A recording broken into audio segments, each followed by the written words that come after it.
let us see how to prepare bar graph. So for preparing bar graph, there are two axes. One is x-axis and second one is y-axis.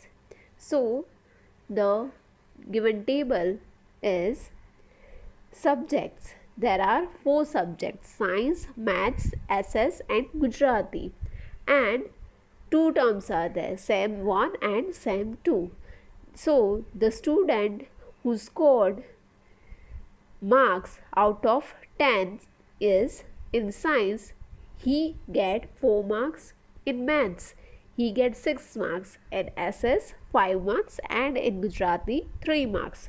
तो यहाँ पे कैसे होगा? See here, सबसे पहले तो हम क्या कर लेंगे, हम डिफाइन कर लेंगे कि x एक्सिस और y एक्सिस में हम क्या रखेंगे. सो यहाँ पे मैंने लिया है on the x axis subjects. So यहाँ पे मैं क्या कर दूँगी, ग्राफ होगा वहाँ पे हम ऊपर लिख देंगे x axis is equal to subjects and y axis is equal to, Y axis पे मैंने क्या लिया है, मार्क्स लिए हैं. So Y axis is equal to marks. अभी यहाँ पे हम देख सकते हैं सेम 1 का ही हम फर्स्ट ऑब्जर्व करेंगे. सो इन सेम 1 कितने मार्क्स है, 4, 6, 5 एंड 3. तो ये मार्क्स कितने के अराउंड है.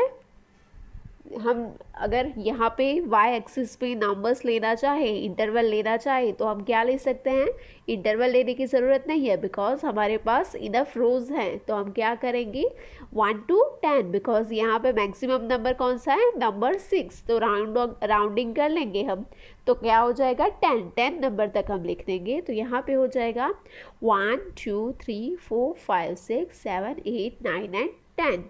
तो ये हो गया हमारा क्या क्राइटेरिया हमने डिफाइन कर लिया कि x एक्सिस पे we have taken subjects and on the y axis we take marks. अब क्या करना है, ड्रॉ करना है. तो कैसे करेंगे. सो यहाँ पे हमको गिवन है कि साइंस में कितने मार्क्स मिले हैं, 4 मार्क्स हैं. सो साइंस में हैं 4 मार्क्स. तो हम क्या करेंगे, यहाँ पे साइंस है, साइंस सब्जेक्ट यहाँ पे है, तो यहाँ से 4 मार्क्स सबको लेना है साइंस में. तो क्या करेंगे, हम 4 मार्क्स से स्टार्ट करेंगे और जहाँ पे साइंस है वहाँ पे इतना पोर्शन है उस पर हम लाइन से एक बार ड्रॉ कर देंगे. बार मीन्स ये जो एरिया हमने इतना ड्रॉ किया है ये वाला है, that is known as a bar, और that is why this graph is known as a bar graph. तो हो गया, सी हियर साइंस पे कितने मार्क्स है, 4 मार्क्स है. तो यहाँ पे हो गया हमारा 4 मार्क्स, और कौन सा सब्जेक्ट है, साइंस. सिमिलरली यहाँ पे मैथ्स में कितने मार्क्स है, 6 मार्क्स. तो यहाँ पे 6 कहाँ पे है, हियर इज 6. और मैथ्स कहाँ पे है, सी, यहाँ पे है मैथ्स. तो हम क्या करेंगे, इतना बार ड्रॉ कर देंगे. तो ये हो गया हमारा मैथ्स का बार.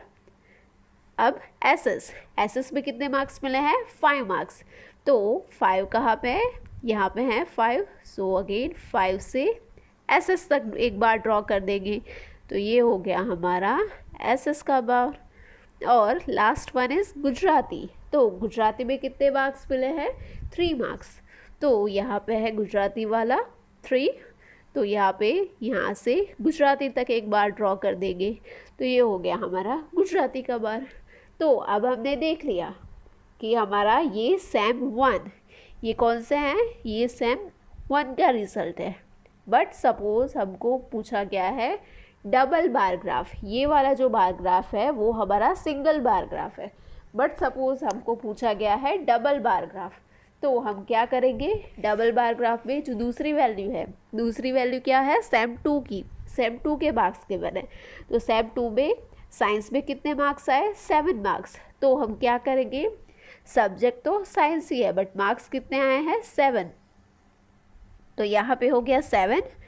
तो हम क्या कर लेंगे, यहाँ से ये वाले 2 बार्स को ज्वाइन कर लेंगे लाइक दिस वे. यहाँ से ये हो गया 7 और ये हो जाएगा एक सीधा ग्राफ. तो ये हो जाएगा हमारा सेम 2 का बार ग्राफ. तो ये क्या हो गया, सेम 2 में कितने हो गए 7 मार्क्स, तो सेम 2 में 7 मार्क्स साइंस पे। तो ये हमारा साइंस का एक पूरा बार ग्राफ रेडी हो गया। फर्स्ट टर्म में है 4 मार्क्स, तो यहाँ पे हो गए फर्स्ट टर्म के 4 मार्क्स, और सेकंड टर्म में है 7 मार्क्स, तो सेकंड टर्म के हो गए 7 मार्क्स। अभी मैथ्स का टर्न है, तो मैथ्स में सेकंड टर्म में कितने स्कोर किए हैं 9 मार्क्स।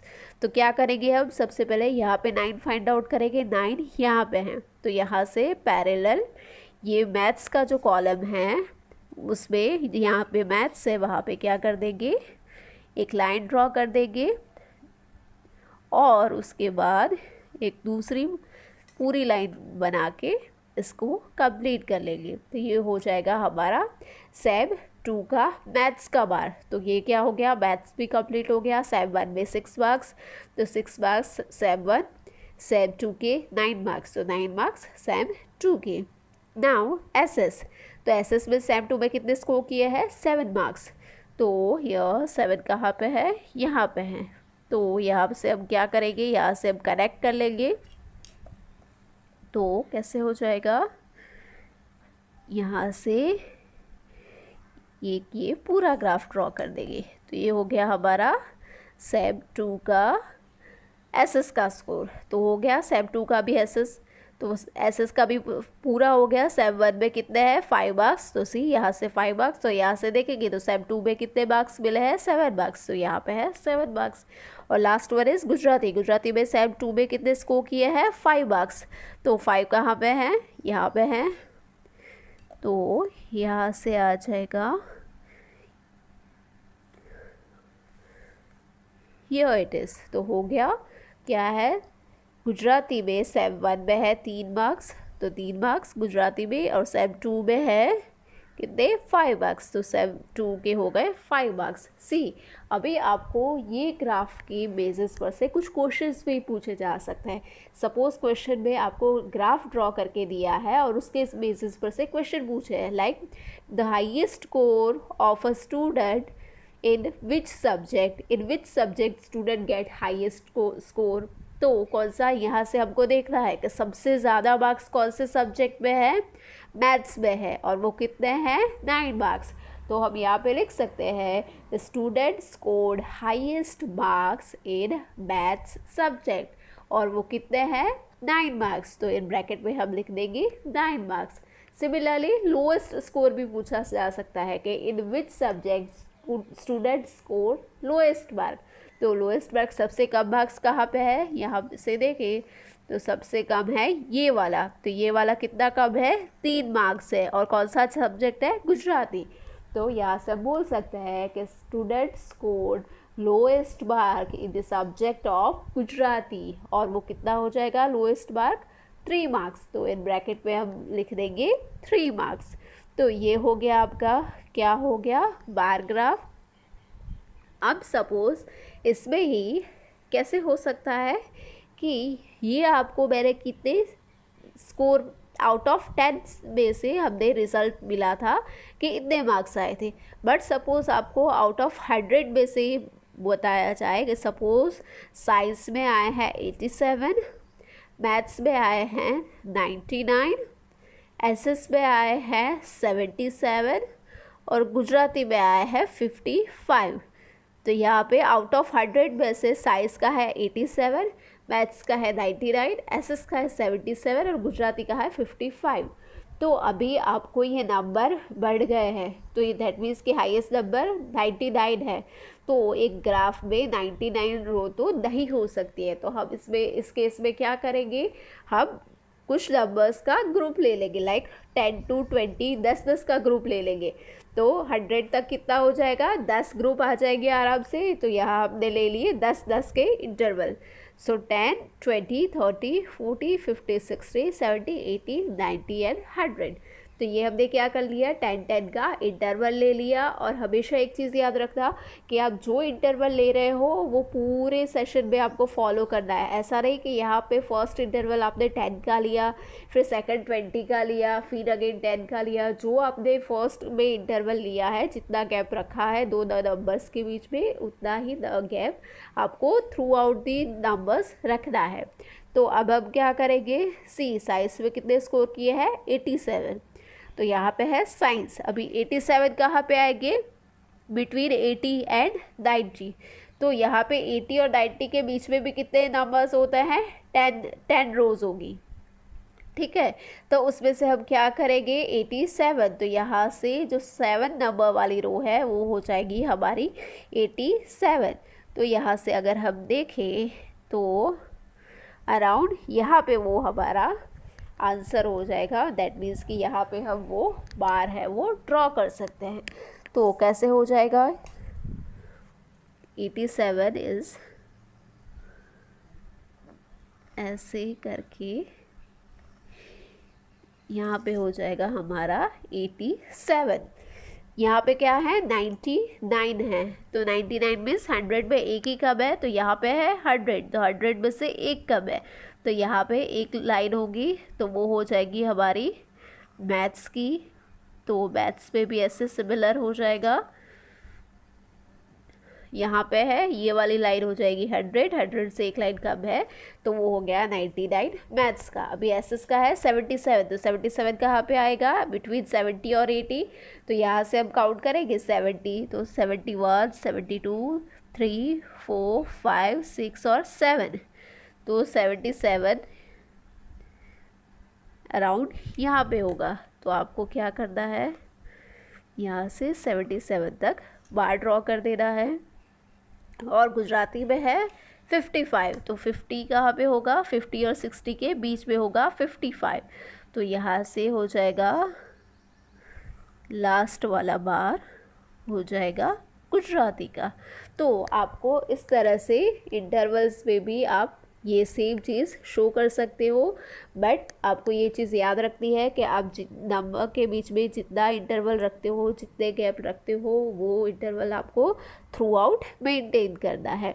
और यहाँ पे ये हमने नोटबुक पे ड्रॉ किया है, दैट इज़ वाई ये हमने एग्जैक्ट नहीं लिया है, बट बार ग्राफ में जो होगा वो बार ग्राफ में क्या होगा, आपको ये ऐसा ब्लॉक दिया गया होगा और ये ब्लॉक में कितने 10 रोज होगी और 10 कॉलम्स होगी। तो वहाँ से आप इजीली आप ये दो नंबर के बीच का डिफरेंस फाइंड आउट करके एग्जैक्ट जो 97 है, 99 है या कोई भी नंबर है वो आप एग्जैक्ट शो कर सकते हो। तो अभी हम क्या करेंगे, अब हम सब स्टार्ट करेंगे इसके बेसिस पर से, और उसको ग्राफ बुक में कैसे ड्रॉ करेंगे वो भी देख लेंगे।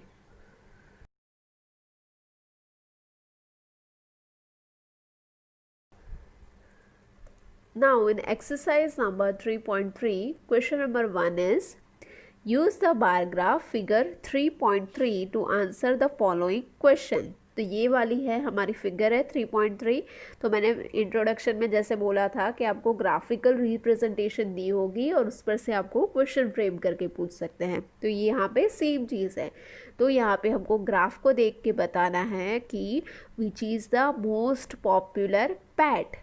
तो मोस्ट पॉपुलर पैट कौन सा है, दैट मीन्स कि सबसे यहाँ पे क्या दिया गया है, एक्स एक्सिस पे पैट्स दिए गए हैं, डॉग्स है, कैट्स है, रैबिट है और दूसरे पैट्स है। और यहाँ पे क्या दिया गया है, नंबर ऑफ स्टूडेंट के कितने स्टूडेंट है कि जो ये पैट को पसंद करते हैं। तो उसमें से कौन सा ऐसा पैट है कि जिसका बार सबसे हाईएस्ट है, बिकॉज यहाँ पे क्या पूछा गया है, मोस्ट पॉपुलर पैट। तो जितने नंबर ऑफ स्टूडेंट ज़्यादा पसंद करेंगे उतना वो पॉपुलर होगा। तो सबसे ज़्यादा बड़ा बार ग्राफ कौन सा है, सेकंड वन वाला, कैट वाला। तो इसके बेसिस पर से हम क्या बोल सकते हैं कि cat is the most popular PAT.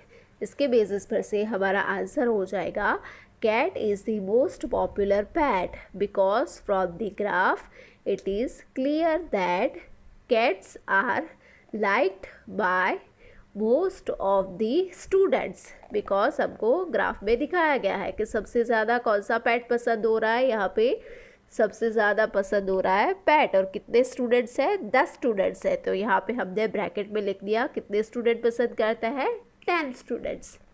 Now second question है, how many students have dog as pet. How many student have dog as pet. तो कितने ऐसे स्टूडेंट हैं कि जिनके पास डॉग है एज अ पैट। तो यहाँ पे आप देख सकते हो डॉग्स वाला सबसे फर्स्ट वाला बार है वो है डॉग का बार। तो यहाँ पे नंबर ऑफ़ स्टूडेंट कितने हैं, नंबर ऑफ़ स्टूडेंट है 8। तो इसके बेसिस पर से हम क्या बोल सकते हैं कि 8 students have dog as a pet. That means कि 8 स्टूडेंट है उनके पास है डॉग एज अ पेट।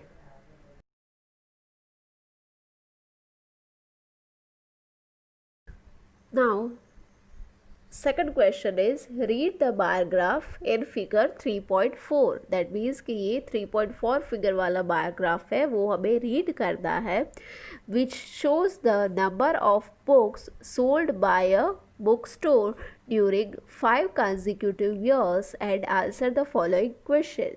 तो यहाँ पे बोला गया है कि ये ग्राफ है वो शो कर रहा है कि 5 consecutive years में कितनी बुक्स है वो बुक स्टोर में थी। तो यहाँ पे क्या है, फर्स्ट क्वेश्चन है about how many books were sold in 1989 और 1919 एंड लास्ट 1992। तो यहाँ पे जो नंबर ऑफ बुक्स दी गई है उसमें से ये जो बार ग्राफ है 1989, 90 और 91 में हमको बताना है कि टोटल कितनी नंबर ऑफ बुक्स है वो सोल्ड हुई है। तो यहाँ पे क्या गिवन है, नंबर ऑफ बुक्स, यहाँ पे है ईयर्स, तो कौन से ईयर में फाइंड आउट करना है, 1989। तो सी अगर हम ये 1989 वाला ग्राफ देखें तो ये किसके बीच में आता है, नंबर ऑफ बुक्स में बिटवीन 100 एंड 200। और यहाँ पे कितने नंबर्स हैं, कितने लाइन्स होगी, अराउंड 10 लाइन्स। तो ये वाली लाइन कहाँ पे है, सी यहाँ पे ये बुक वाली इमेज है वो क्लियर नहीं है। तो मैं पहले से ही बता दूं कि ये वाला ऑप्शन होगा वो होगा 8 वाला, दैट मीन्स कि 8वें नंबर वाला है वो ये ऑप्शन है। तो इसका आंसर क्या हो जाएगा, 180 books. 180 books were sold in 1989। अभी कौन सा पूछा है, 1990 में। तो 1990 वाला बार कहाँ पे जा रहा है, बिटवीन 400 टू 500। और अगर हम इसको यहाँ पे लाए तो वो कहाँ पे होगा, अराउंड 5, यहाँ पे मिडल वाला हो जाएगा यहाँ पे, और मिडल से 2 स्टेप ऊपर है, दैट मीन्स कि 7 वाली रो है। तो 7 वाली रो पे क्या हो जाएगा, फर्स्ट वाली रो पे 410, 420, 430, 440, 450, 60 एंड 70। तो 7 वाली रो पे हो जाएगा 470। तो क्या हो जाएगा, 1990 ईयर में हो जाएगा 470 बुक्स वर सोल्ड इन 1990। और लास्ट वाला कौन सा पूछा है, इन द ईयर ऑफ 1992। तो 1992 वाला कहाँ पे है, ये वाला है बार। तो ये किसके बीच में आ रहा है, बिटवीन 200 एंड 300। और वो कहाँ पे आ रहा है, एग्जिट यहाँ पे। दैट मीन्स कि ये हाफ पोर्शन है उसकी 2 लाइन नीचे है। तो 2 लाइन नीचे है तो वो क्या हो जाएगा, 230। सो यहाँ पे हम बोल सकते हैं कि 230 बुक्स वर सोल्ड इन 1992। अब सेकंड क्वेश्चन है इसके बेसिस पर से कि in which year were about 475 books sold और अबाउट 225 बुक्स वर सोल्ड। यहाँ पे यूज़ किया है अबाउट। अबाउट मीन्स आपको एग्जैक्ट अबाउट नहीं पूछा गया है। अराउंड 475 बुक्स कौन सी ईयर में सोल्ड हुई होगी, तो 475 कहाँ पे आएगा, ये दोनों के बीच में। तो ये दोनों के बीच में यहाँ पे, तो यहाँ पे आए वो कौन सा बार है कि जो यहाँ तक आता है, एक ही बार है 1990 का। तो दैट मीन्स कि in the year of 1990 about 475 books were sold. और दूसरा कौन सा है, 225। तो 225 कहाँ पे आएगा, बिटवीन 200 टू 300। तो वो उसमें क्या हो रहा है, 225, 200 टू 300 के बीच में। तो अब यहाँ से देख लेते हैं कौन सा है। सो ये अराउंड 225 यहाँ पे होगा। तो अगर हम यहाँ से आगे बढ़े तो कौन सा वाला आ रहा है, 1992 वाला। तो दैट मीन्स कि in the year of 1992 about 225 books were sold.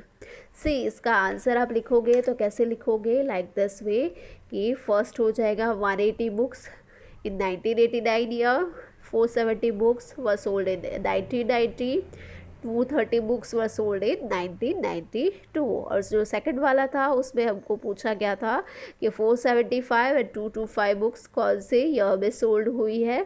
तो हमने ग्राफ में से चेक किया कि in the year of 1990 about 475 books were sold and in the year of 1992 about 225 books were sold.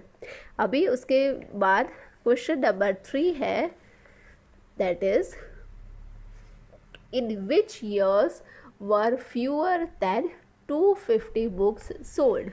तो 250 बुक्स से कम बुक्स कौन सी ईयर में सोल्ड हुई है। तो यहाँ पे हम देख सकते हैं 250 कहाँ पे होगा, यहाँ पे होगा अराउंड। तो यहाँ से जो कम सोल्ड हुई है वो कैसा है, ये फर्स्ट वाला है, तो ये इससे कम है तो एक ये वाला ईयर आएगा। फिर आगे जाएंगे तो ये तो इससे ज़्यादा है तो ये नहीं होगा, ये वाला साल है वो उसके कब वाला है। तो दैट मीन्स कि in the year of 1989 and 1992 less than 250 books were sold. और लास्ट वाला क्वेश्चन है, फोर्थ वन है, that can you explain how you would estimate the number of books sold in the year of 1989। तो यहाँ पे हमको पूछा गया है कि 1989 में कितने बुक्स सेल हुए हैं, सोल्ड हुए हैं, वो आप उसका एस्टिमेशन कैसे निकालोगे। तो ये एक कैलकुलेशन बेस होगा। तो वो कैसे होगा, सी यहाँ पे हो जाएगा books sold in the year of 1989। Okay, फिर हम क्या करेंगे, ये ग्राफ है तो ग्राफ में क्या होता है, जैसे मैंने बोला यूनिट होता है। तो यहाँ पे इन्होंने क्या लिया है, इंटरवल कितने कितने लिए हैं, 100 के इंटरवल्स है, राइट। यहाँ पे हम देख सकते हैं 0 to 100, 100 to 200, तो एक इंटरवल है, दैट मीन्स कि एक यूनिट है वो कितना है, 100 का।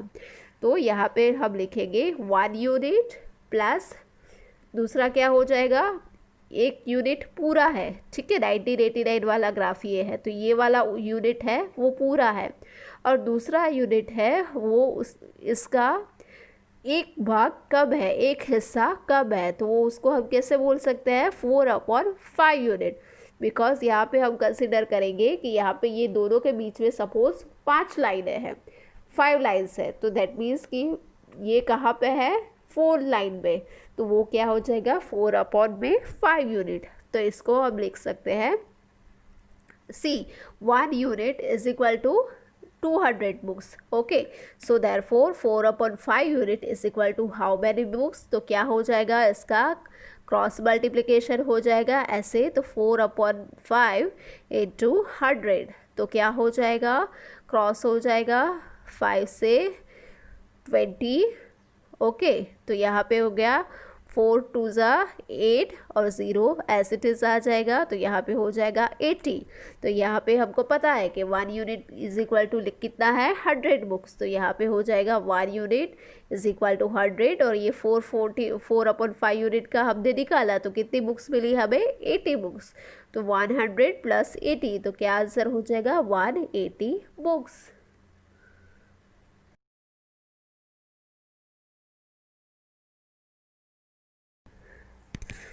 Question number 3 is, number of children in 6 different classes are given below, represent the data on bar graph। तो यहाँ पे 6 क्लास में जो चिल्ड्रन है वो बताए गए हैं, उनका डेटा दिया गया है, और उसको हमको क्या करना है, ग्राफ में रिप्रेजेंट करना है। तो मैंने आपको बोला था इंट्रोडक्शन में कि मैं आपको जो ग्राफ बुक है वो दिखाऊंगी। तो ये क्या है, ये है हमारी ग्राफ बुक। अभी आप इसमें देख सकते हो कि क्या है, 1 यूनिट है, ये वाला है जो क्या है, ये यूनिट है। तो ये एक यूनिट पे कितने रोज़ है, 10 रोज़ है और 10 कॉलम्स है, कॉलम्स भी 10 है और रोज़ भी 10 है। तो ये ऐसा एक बॉक्स है, एक स्क्वायर है, वो हो जाता है हमारा 1 यूनिट। अब हम सबसे पहले क्या करेंगे कि हम एक्स एक्सिस और वाई एक्सिस पे क्या लेंगे वो आइडेंटिफाई कर लेते हैं। तो यहाँ पे मैंने एक्स एक्सिस पे ले लिया है क्लासेस, कौन से क्लासेस है, 5th 6th 7th 8th 9th and 10th, और वाई एक्सिस पे मैंने ले लिया है नंबर ऑफ स्टूडेंट। तो नंबर ऑफ चिल्ड्रन हो गया है मेरा वाई एक्सिस। तो यहाँ पे मैंने क्या किया है कि आप टेबल में देख सकते हो कि सबसे बड़ा हाईएस्ट नंबर है वो 135 है। तो दैट मीन्स कि अगर मैं 10-10 नंबर का गैप लूँगी तो 140 तक ये मेरा एक बार ग्राफ हो जाएगा, एक ग्राफ में मेरा ये डेटा आ जाएगा। तो यहाँ पे मैंने क्या कर लिया, 10-10 के इंटरवल्स ले लिए और मैक्सिमम हाईएस्ट नंबर है 135। तो दैट मीन्स कि हम कहाँ तक लेंगे, 135 कहाँ से आए, कहाँ पे आएगा, बिटवीन 130 टू 140। तो हमारा लास्ट हो जाएगा 140। तो ये गैप ले लिया है मैंने 10-10 का, 10, 20, 30, 40, 50, 60, 70, 80, 90, 100, 110, 120, 130 एंड 140। यहाँ पे ऊपर तक है वाई एक्सिस। यहाँ पे मैंने लिख लिया है 1 यूनिट इज इक्वल टू कितने स्टूडेंट है, 10 स्टूडेंट है, बिकॉज हमने यहाँ पे गैप रखा है, वो गैप कितना है, 10 स्टूडेंट का। तो दैट इज़ वाई यहाँ पे हो गया 1 unit is equal to 10 student. और यहाँ पे वाई एक्सिस पे मैंने ले लिए हैं नंबर ऑफ क्लासेस। तो अब हम स्टार्ट कर रहे हैं ग्राफ ड्रॉ करना। तो 5th क्लास में है 135। तो सी यहाँ पे 135 कहाँ पे आएगा, बिटवीन 130 टू 140। अब जैसे मैंने आपको इंट्रोडक्शन में बोला था कि ये दोनों के बीच में कितनी रोज़ है, 10 रोज़ है। तो 35 मीन्स 5th रो, तो 5th रो है मिडल वाली, सबसे पहले बीच वाली। तो यहाँ से हम काउंट करेंगे 1 2 3 4 एंड 5। तो ये वाली रो हो जाएगी मेरी 5th रो। दैट मीन्स कि यहाँ पे हो जाएगा 135। तो क्या है, 5th क्लास में 135 स्टूडेंट है। दैट मीन्स कि यहाँ पे मैं ड्रॉ कर दूँगी 135 एज दिस। तो ये हो गया हमारा 135। ओके, अभी 6th क्लास में कितने स्टूडेंट है, 120 है। तो 120 तो ऑलरेडी गिवन है, तो 120 कहाँ पे होगा, यहाँ पे। और कितने, कौन से क्लास के स्टूडेंट है, 6th में। तो यहाँ पे हम ड्रॉ कर देंगे एक लाइन और यहाँ पे दूसरी ड्रॉ करके बार बना देंगे। ओके, नाउ 7th क्लास में कितने स्टूडेंट है, 95 स्टूडेंट है। तो 95 कहाँ पे आएगा, बिटवीन 90 टू 100। और 95 हम काउंट करेंगे तो 91, 92, 93, 94 एंड 95। तो ये हो गया हमारा 95। तो इसको अगर हम आगे लेके चले तो यहाँ पे हो जाएगा हमारा 7th वाला क्लास। तो यहाँ पे हो गए हमारे 95 स्टूडेंट। ओके,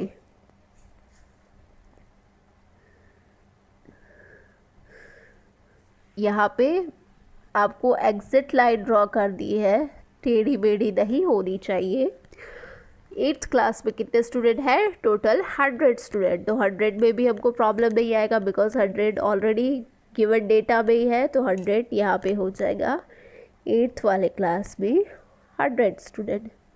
तो यहाँ से हो गया हमारा 100 वाला बार। और उसके बाद 9th के क्लास में है 90 स्टूडेंट। तो 90 वाला हो गया 9th वाला। तो ये हो गया हमारा 90 स्टूडेंट। और उसके बाद 10th में है 80 स्टूडेंट। तो 80 स्टूडेंट वो भी एग्जिट वैल्यू है, तो ये यहाँ पे हो जाएंगे 10th के 80 स्टूडेंट। तो यहाँ पे हो गया हमारा लास्ट 10th वाला बार। तो ये हो गया हमारा ग्राफ रेडी। अभी क्या है, हमको ग्राफ के बेसिस पर से कुछ क्वेश्चन पूछे गए हैं। तो उसमें से फर्स्ट क्वेश्चन है वो है how would you choose a scale. तो आप स्केल कैसे सिलेक्ट करोगे, यहाँ पे ये फर्स्ट क्वेश्चन है। तो यहाँ पे हम कैसे लिख सकते हैं कि the highest value in the data is 135 children, because हमको कौन से क्लास में है, 5th क्लास में हमारा हाईएस्ट वैल्यू है और वो कितना है 135। तो हमको दैट मीन्स कि हाईएस्ट वैल्यू तक जाना है। So if we choose a scale 1 unit is equal to 10 children, then 140 children will be represented by 140 divide by 10। सो यहाँ पे कैसे हो जाएगा, क्या हो जाएगा, सबसे मैक्सिमम नंबर ऑफ चिल्ड्रन है 135, तो मैं 10-10 का इंटरवल लूँगी, तो 10-10 के इंटरवल में क्या हो जाएगा, लास्ट वाला हो जाएगा 140, ठीक है। 135 मैंने यहाँ पे बोला कि कहाँ पे आएगा, बिटवीन 130 to 140, तो वो हो जाएगा हमारा 140 लास्ट इंटरवल। और यहाँ पे हमने क्या बोला कि एक यूनिट हमने कितना लिया है, 10, 1 यूनिट इज इक्वल टू यहाँ पे हमने लिए हैं 10 स्टूडेंट, राइट। तो हम डिवाइड कर लेंगे 140 को डिवाइड बाय 10, तो वो हो जाएंगे 14 यूनिट्स। और X axis is equal to number of student और Y axis is equal to standard. अभी सेकंड क्वेश्चन है, आंसर द फॉलोइंग क्वेश्चन। उसमें से फर्स्ट वन है, which class has the maximum number of children at the minimum. तो हमको graph देख के बताना है कि कौन से क्लास में मैक्सिमम स्टूडेंट है और कौन से क्लास में मिनिमम। तो यहाँ पे इजीली हमको पता चल जा रहा है, ये वाला ग्राफ है वो सबसे बड़ा है और सबसे छोटा वाला है ये वाला ग्राफ। दैट मीन्स कि 5th वाले क्लास में सबसे हाईएस्ट स्टूडेंट है और 10th वाले क्लास में सबसे लोएस्ट स्टूडेंट है। तो हम इसको इस तरीके से लिख सकते हैं कि 5th class has maximum number of children, और इन ब्रैकेट में लिख देंगे कितने नंबर है, 135 चिल्ड्रन। और 10th class has minimum number of children, और ब्रैकेट में लिख देंगे कितने स्टूडेंट है, 80 चिल्ड्रन। अभी सेकंड क्वेश्चन है, find the ratio of students of class 6 to the students of class 8। तो ये वाला है वो क्लास 6 है और ये वाला है वो क्लास 8 है। तो क्लास 6 टू क्लास 8 के बच्चों का हमें रेशियो फाइंड आउट करना है। तो वो हम कैसे लिख सकते हैं, रेशियो वाला question, student of class 6 ratio student of class 8। तो कितने बच्चे हैं, क्लास 6 के बच्चे हैं 120 और क्लास 8 के बच्चे हैं 100। तो 120 रेशियो 100, तो हम क्या कर देंगे, रेशियो है दैट मीन्स कि डिवाइड हो जाएगा। तो 120 डिवाइड बाय 100, तो 0 0 कट हो जाएगा, फिर 2 से कट होंगे, 5 2 ज़ा 10 और 6 2 ज़ा 12। तो यहाँ पे क्या हो गया, फाइनल आंसर 6/5। तो इसको जैसे हमने 120 रेशियो 100 को कन्वर्ट किया था डिवीज़न फॉर्म में, ऐसे ही हमारा ये वाला जो फॉर्म है डिवीज़न वाला, उसको हम क्या कर देंगे, रेशियो फॉर्म में कन्वर्ट कर देंगे, फ्रैक्शन को रेशियो में कन्वर्ट कर देंगे, तो वो हो जाएगा 6/5।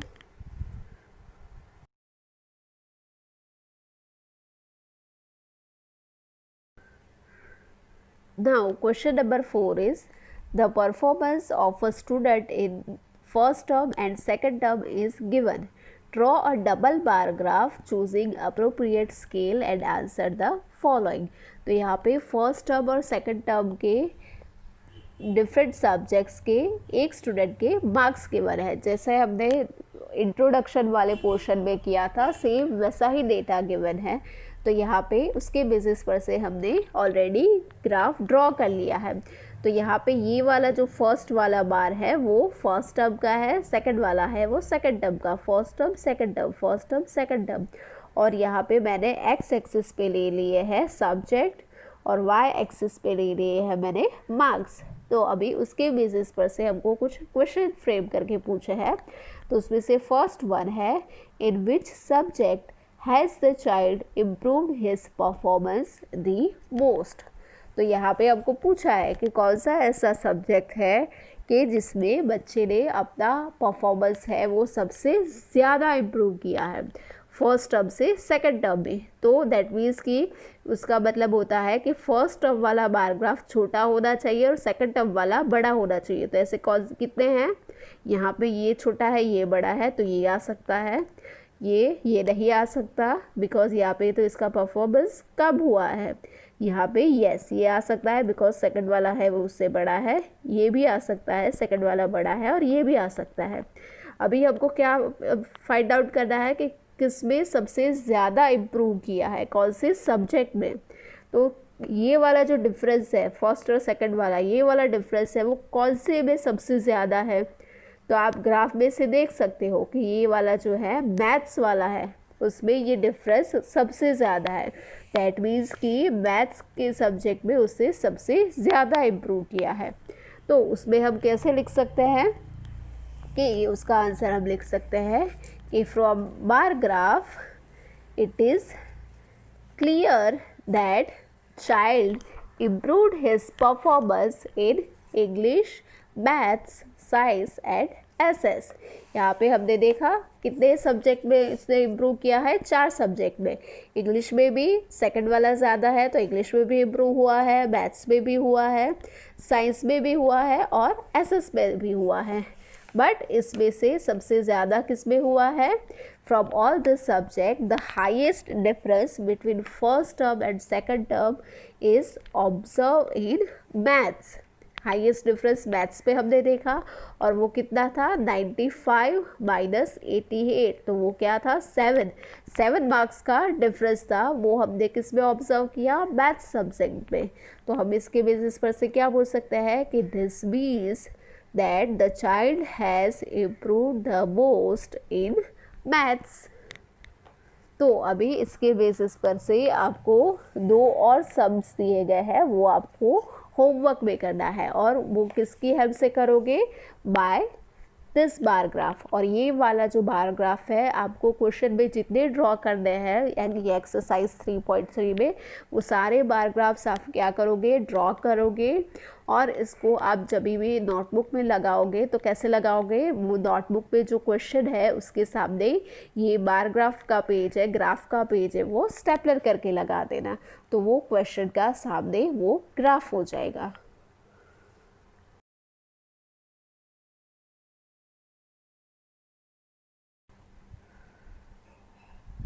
Now question number 5 is consider the data collected from a survey of a colony। एक कॉलोनी है जिसका सर्वे करके यहाँ पे कुछ डेटा बनाया गया है रिगार्डिंग द स्पोर्ट। तो उसमें से टोटल 5 स्पोर्ट्स हैं। 1 is cricket, basketball, swimming, hockey and athletics, और उसमें से वॉचिंग और पार्टिसिपेटिंग। तो इनमें से बताया गया है कि कुछ पर्सन्स हैं उनको सिर्फ वॉच करना पसंद है और कुछ को पार्टिसिपेट करना है। तो यहाँ पे जो टेबल है उसके बेसिस पर से मैंने ऑलरेडी ड्रॉ कर दिया है ग्राफ। तो यहाँ पे मैंने क्या ले लिया? ऑन द एक्स एक्सिस नम स्पोर्ट्स का जो नाम है वो फेवरेट स्पोर्ट है, और वाई एक्सिस पर हैं क्या है? Number of participants. तो यहाँ पे हमको क्वेश्चन दिए गए हैं। कितने क्वेश्चन हैं? 3 क्वेश्चन हैं। उसमें से फर्स्ट वन है draw a double bar graph choosing an appropriate scale, what do you infer from the bar graph. तो हमने बार ग्राफ ड्रॉ कर लिया, ओके। और यहाँ पे हमने क्या रखा है? यूनिट है 1 unit is equal to 100%। 1 unit is equal to 100%, because यहाँ पे हमने कितना इंटरवल रखा है नंबर्स के बीच में? 100 का। 0 to 100, 100 to 200, 300, 400 up to 1300। Okay, तो यहाँ पे इंटरवल है हमारा, गैप है 100 का। दैट इज़ वाई क्या हो गया? Unit is equal to 100%। अभी हमने डबल बार ग्राफ शो कर दिया है। कैसे किया है? तो हमने एक वॉचिंग का और पार्टिसिपेटिंग का, वॉचिंग का, पार्टिसिपेटिंग का, ऐसे हमने डबल बार ग्राफ शो कर दी है on the basis of given data. अभी हमको क्या पूछा है कि हमको यह बार ग्राफ की हेल्प से हम क्या बता सकते हैं। तो इसको हम कैसे लिखेंगे? From the bar graph, we infer that the cricket is liked the most and athletics is liked the least in the colony। Because अगर हम देखें तो ग्राफ में सबसे हाईएस्ट वाला ग्राफ कौन सा जा रहा है? वॉचिंग में क्रिकेट वाला। पार्टिसिपेटिंग वाला ग्राफ है ये पी वाला, पार्टिसिपेटिंग प्लेन वाला ग्राफ है, वो भी हाईएस्ट वाला ग्राफ कौन सा है? क्रिकेट का। तो दैट मीन्स कि सबसे ज़्यादा पसंद वाला स्पॉट कौन सा है? क्रिकेट। और लीस्ट मीन्स कि सबसे कम कौन सा है? एथलेटिक्स। बिकॉज वॉचिंग में और पार्टिसिपेटिंग में दोनों में सबसे कम पर्सन कौन देख रहे हैं? एथलेटिक्स गेम्स को देख रहे हैं। दैट मीन्स कि most favourable sport is cricket और least one is the athletics. अभी सेकंड क्वेश्चन है which sport is most popular. तो हमने ऑलरेडी फर्स्ट क्वेश्चन में ही बता दिया कि cricket is the most popular sport because उसमें वॉचिंग वाले पार्टिसिपेंट और ओनली पार्टिसिपेट करने वाले दैट मीन्स कि देखने वाले और परफॉर्म करने वाले दोनों पार्टिसिपेंट्स की जो नंबर है वो स्ट्रेंथ है वो ज़्यादा है। दैट मीन्स कि सबसे फेवरेट और मोस्ट पॉपुलर स्पोर्ट कौन सा हुआ, क्रिकेट हुआ। और थर्ड क्वेश्चन है what is the more preferred watching और पार्टिसिपेटिंग इन स्पोर्ट्स। तो अभी यहाँ पे जो हमको डेटा गिवन है उसमें से हम क्या आइडेंटिफाई कर सकते हैं कि देखना पसंद है लोगों को या तो फिर पार्टिसिपेट करना पसंद है। तो दैट मीन्स कि कौन सा बार ग्राफ है वो बड़ा हो रहा है। तो यहाँ पे हम देख सकते हैं कि कौन सा है, पार्टिसिपेटिंग वाला बार ग्राफ है वो। तो हम यहाँ पे क्या लिख सकते हैं कि from the bar graph we can see that watching sport is more preferable to participating in the sport because हम घर पे बैठ के भी क्रिकेट देख सकते हैं, राइट। बास्केटबॉल, क्रिकेट, स्विमिंग, ये सारी चीज़ें हम कहीं पर से भी कर सकते हैं बिकॉज इसमें हमको क्या करना है, वॉच करना है। That is why number of person are more preferred watching. और पार्टिसिपेटिंग में क्या है, हमको स्ट्रेंथ रिक्वायर है। दैट मीन्स कि जो पार्टिसिपेंट है वो क्या है, कम है। तो दैट मीन्स कि हम क्या बोल सकते हैं कि वॉचिंग स्पोर्ट्स हैं वो जो है पर्सन है वो ज़्यादा प्रिफर कर सकते हैं। और हम ये कैसे बोल सकते हैं, by observing the bar graph because सारे में आपको देखो W वाले, दैट मीन्स कि वॉचिंग वाले जो बार ग्राफ है वो लंबे हैं। क्रिकेट वाले में भी वॉचिंग वाला बड़ा है, बास्केटबॉल वाले में भी वॉचिंग वाला बड़ा है, स्विमिंग में भी वॉचिंग वाला, हॉकी में भी वॉकिंग वाला और एथलेटिक्स में भी वॉकिंग वाला। दैट मीन्स कि वॉचिंग वाला है वो बड़ा ग्राफ है। दैट मीन्स कि हम क्या लिख सकते हैं कि from the bar graph we can see that watching sports is more preferred to participating in the sports.